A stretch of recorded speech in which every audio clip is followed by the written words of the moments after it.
जबलपुर की high security jail Netaji Subhash Chandra Bose केंद्रीय jail में गुरुवार की शाम बच्ची से दुष्कर्म करने की सजा काट रहे आजीवन कारावास का एक कैदी शुक्रवार को जेल के भीतर से अचानक ही गायब हो गया। इसके बाद जेल परिसर में हड़कंप मच गया। जेल प्रहरियों ने काफी देर तक उसे तलाश किया। इसके बाद भी जब वह नहीं मिला तो कैदी को रात भर जेल के अंदर और बाहर तलाश की गई। अधिकारियों को भी शंका हो रही थी कहीं कैदी भाग तो नहीं गया, जिसके बाद रात भर उसकी तलाश की गई। आखिरकार शुक्रवार की सुबह जेल के अंदर 8 एकड़ में बने तालाब में छुपा मिला। इस मामले में लापरवाही बरतने वाले 2 जेल प्रहरियों को जेल प्रबंधन ने निलंबित कर दिया गया है। कल प्रतिदिन जो लॉकअप होता है उस अनुसार शाम को बंदियों के लॉकअप की प्रक्रिया चल रही थी।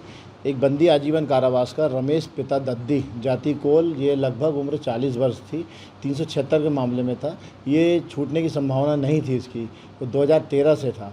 तो ये अब पश्चिमी खंड में रहता था, वहाँ से नई जेल तरफ चला गया बगीचे में। जो बगीचे का एरिया 7-8 एकड़ का लगभग, बारिश भी हो रही थी तो इसने बाहर भागने का प्रयास किया। तो चूँकि हमें पता लग गया था कि गिनती में एक बंदी कम है, तो पूरा प्रैक्टिस अलार्म करके पूरा गार्ड को बुलवाया गया, बारी बारी से ड्यूटी लगाई गई। चूँकि रात का समय था, बारिश हो रही थी, झाड़ियों वाला स्थान था।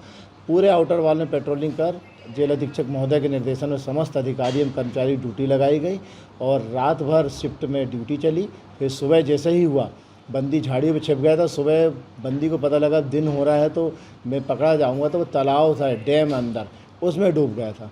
तो सुबह उजाला होते ही उसको लगभग 8 बजे उसको पकड़ लिया गया। जेल का ही परिसर है वो, आउटर वाल के अंदर से भागने का प्रयास किया, उसमें असफल रहा बंदी।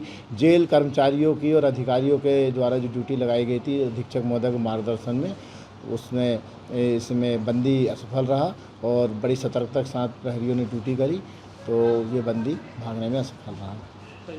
Bureau report the Lokmangal news.